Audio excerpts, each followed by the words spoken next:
guys! Welcome back to my channel. Again, my name is Jap. So, kumusta naman kayo guys? Okay, so yan guys, maraming salamat po sa walang sawang pagsubaybay sa ating pong daily love reading.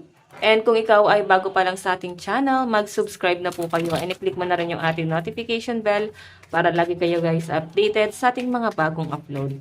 And sa mga nais pala guys, magpa-private reading, ayan, iiwan ko na lang yung link ng aking Facebook sa ating pong description box below or pwede niyo ako guys i-direct message sa ating pong, ayan, Facebook. Okay, Jade Tarot. Okay, malalaman nyo naman yan guys, marami akong feedback dito, pinapost ko yan. Feedback ng mga nagiging client ko, pero naka-private naman. Okay, ano yun? So, ayan. Yun na lang ako guys. Sa mga interesado po sa private reading. Okay, tignan natin guys, kanino bang love reading itong masasagap natin ngayon. Wait lang guys. Pasensya na sa ingay. Kanino bang love reading to spirit guide? Tignan muna natin yung sitwasyon. Okay. Six of Pentacles. Actually guys, ito ha. Nakilala mo siguro siya guys sa charity or sa maraming tao sa parang pwedeng sa school, basta maraming tao guys, no? Doon kayo nakakilala personal. Hindi ko siya guys nakita na sa social media or what. Meron tayong 9 of Wands. Tingnan natin. Okay. Okay. Siguro, hindi ka ganun, parang school yung nakikita ko. Hindi ka guys ganun kapansinin that time. Etong taong to siguro parang ano siya eh. Marami nagkakagusto sa kanya, pansinin siya. Ikaw yung parang introvert. Kung hindi man sa school, pwedeng sa ibang lugar na pwede kayo guys magkakilala. Okay, basta maraming tao, no? Tapos parang tinamaan etong taong to sa'yo. New love. Okay, new love and adventure. So ano ba to? Bago ka lang doon sa community na yon or doon sa group of people na yon. Tapos napansin ka niya. Okay, and napansin mo rin siya, masyado siya guys, mapagbigay, mabait, matulungin. Ayan, pwede guys na magkatrabaho. Okay, malakas ang energy ng mga fire sign. Aries, Leo, Sagittarius, Cancer, Pisces, Scorpio, Capricorn, Taurus, and Virgo. Tingnan pa natin guys. Okay, ito guys yung energy ni person. Tignan muna natin. Ano bang nararamdaman sa inyo ng person mo?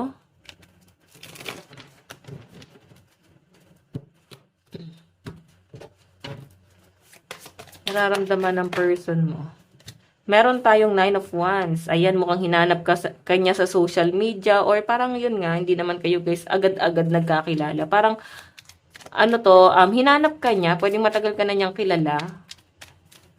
Tapos parang, hindi guys ine-expect. Parang nagkita ulit kayo sa social media. Ayan, ano siya dito, nagbabrowse. Okay, meron tayong 9 of Swords. And 3 of Pentacles. Okay. So, parang, ano ba to, inad ka niya, kinausap ka niya sa social media, tapos parang dun nagsimula, guys, ang lahat. Hanggang sa parang bang inaya ka niya celebration, date, or nagkaroon kayo ng plano na magkita, mag-get together, no? So, yun yung pinapakita sa akin dito, guys. Yung nararamdaman sa inyo ng person mo. Excited siya nung na-meet ka niya, or excited siya habang hinahanap ka niya sa social media, or excited siya na makausap ka niya. Yun yung nararamdaman ko rito. Tingnan pa natin. Okay, tingin naman sa'yo ng person mo. Tingin sa'yo ng person mo. Meron tayong 10 of Wands. Okay, so maaring katrabaho. Ano ba to? Nag-resign ka ba sa work? Or parang nag-relocate guys eh. Tingin sa'yo ng person mo, Ace of Cups. Maring transferee or bagong apply sa company. Pwedeng kapitbahay. Kusan man to guys, no? King of Wands. Okay. Maring ano to guys sa party. May nakikita kong MC. Ano ba siya? Parang DJ. DJ ba siya? Or ikaw tong DJ? Basta something na pwede rin sa party guys.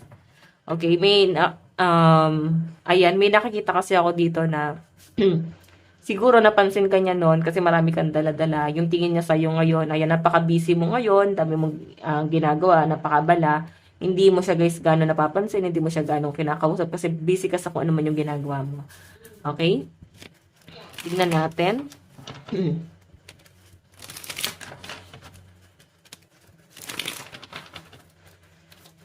Ano naman ang... Okay. Tignan natin. Ano naman yung magiging action ni person. Knight of Wands. Oh, may nakikita akong bumbero dito. Baka yun yung ano niya, trabaho.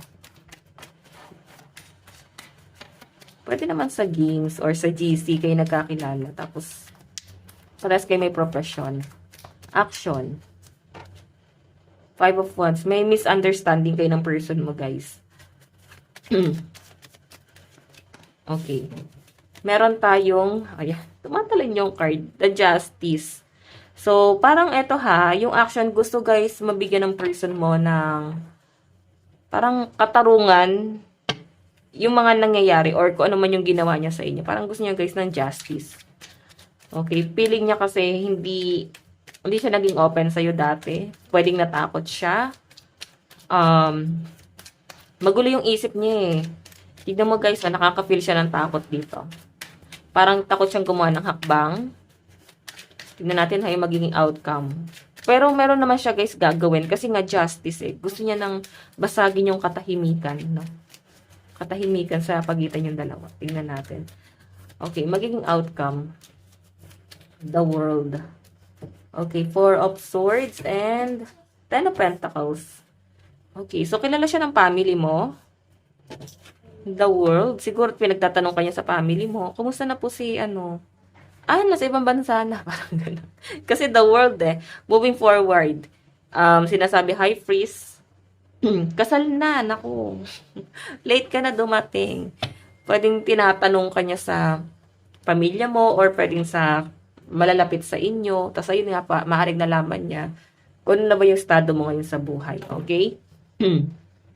So guys, sa side ni person, malakas ang mga water sign, Cancer, Pisces, Scorpio, Aries, Leo, Sagittarius, Capricorn, Taurus, and Virgo. Ayan, pasensya. Wait nga, guys. So, ayan, guys. Pag na-stop ako sa pagsasalita, medyo na ano ako, guys, sa ubo ko, no? Pinipigilan ko po kasi. Okay, ingat tayo, guys. So, yung ubo ngayon, medyo parang nakalutang yung ulo ko, guys. Ganun yung pakiramdam. Tingnan natin. Nararamdaman mo sa person mo. Okay, misunderstanding. Nagkaroon kayo ng misunderstanding. Oh. Okay, fake news yung nabalitaan ng person mo sa'yo. Okay, ganun yung nafe-feel ko. Natakot siya na gumawa ng hakbang kasi meron siya nabalitaan sa inyo at mukhang mali yung nabalitaan niya sa inyo, guys. Misunderstanding. Ganun yung nafe-feel ko. So, siguro ngayon na sabi ko sa inyo, hinanap ka sa social media, nag-usap kayo ulit, pinapaliwanag mo sa kanya kung ano yung totoo ngayon. Okay? Ano yung nangyari? Ano na ba yung naging buhay mo? So, ayan. Fake news yung nalaman ni person. Yung iba sa inyo pwede kasi guys na hindi pa talaga guys kasal. No? Pwedeng single ka pa. Pero ang balita sa kanya is, ay, kasal na si ano. Asawa na si ano. Ganon. Okay? Tingnan natin ano naman yung tingin mo sa person mo. Okay? The Moon. The World. Okay. So, siguro meron siya guys sinabi sa inyo na nag-move on siya, umalis na lang siya kasi natakot siya. So, parang hindi mo guys pinaniniwalaan yon. Parang feeling nyo, reason na lang niya yon or parang feeling nyo, nagdadahilan lang siya para pagtakpan yung mga ginawa niya sa inyo. Ganon. Parang, hindi ko naman guys nafe-feel na nagmamalinis. Siguro takot. Alam mo rin sa sarili mo na parang natakot siya.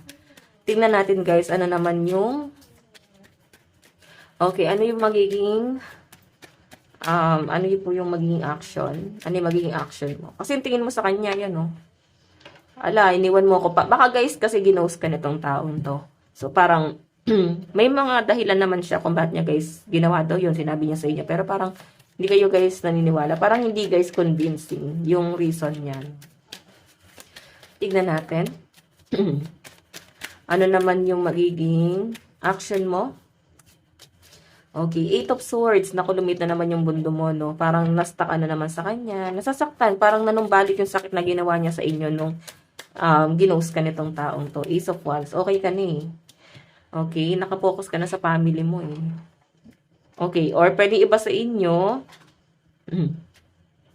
moving forward yung energy mo, no? Nagpo-focus ka sa responsibilities, taka ngayon. So, parang nalagay ka sa alanganin. Nung umalis siya, parang hirap ka nang umalis sa sitwasyon mo ngayon kasi siya rin yung parang tinitignan mo na parang pwedeng sumagip sa inyo. Pero parang hindi kanya guys sinagip. Iniwan ka niya. Ngayon nasta ka sa isang sitwasyon na parang hirap kang umalis. Tignan natin ano naman yung magiging outcome. Meron tayong 5 of Cups, the Hermit. Diba? Yan o, parang meron ako nakita guys, new beginning. Sa mga nag-aantay guys, ayan, patapos na yung pag-aantay nyo. Mukhang mag-reach out na sa inyo itong taong to. Yun nga lang guys, sa pagbabalik niya, mukhang ang dami niya guys dahilan. Pero I think dinadahilan niya lang yun para, ayun niya kasi guys, tanggapin din sa sarili niya na mali niya siya. Alam niya na mali siya, pero ayaw niya nag-isip ang mukha sa kanya. So, new beginning, Wheel of Fortune, ayan. So, tapos na yung yung dami mong tanong sa isip mo na hindi guys nabibigyan ng sagot, no? Natapos na yun guys. So meron tayo guys Wheel of Fortune, new beginning para sa inyo, and 10 of Wands. So sa pinapakita sa akin dito guys, ayan sabi ko nga sa inyo, nabigatan ka sa isang sitwasyon, parang nailabas mo lahat ng sama ng loob mo sa taong to, or lahat ng pinagdadaanan mo. Pwedeng problema mo guys. Siya yung naging ano mo dito guys, no? Naging sandalan mo nung may problema ka. Okay, sa side mo naman guys, meron tayong water sign, Cancer, Pisces, Scorpio, Aquarius, Gemini, Libra. Malalakas yung mga water sign, no? So, Aries, Leo, Sagittarius. Okay. Tignan pa natin guys na napapatungo tong relationship na to. Pasensya na guys sa ubo. Medyo na-stop-stop ako guys kasi ang sakit talaga ng lalamunan ko. Tingnan pa natin. Okay, saan na patungo to spirit guide?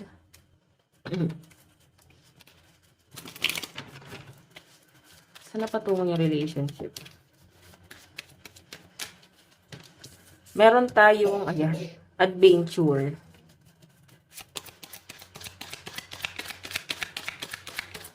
Okay. Oops. Meron tayong priorities. Okay, so parang may nag-a-abroad dito, guys, no? Parang parehas kayo nag-a-abroad. Magkabilang mundo, parang gano'n.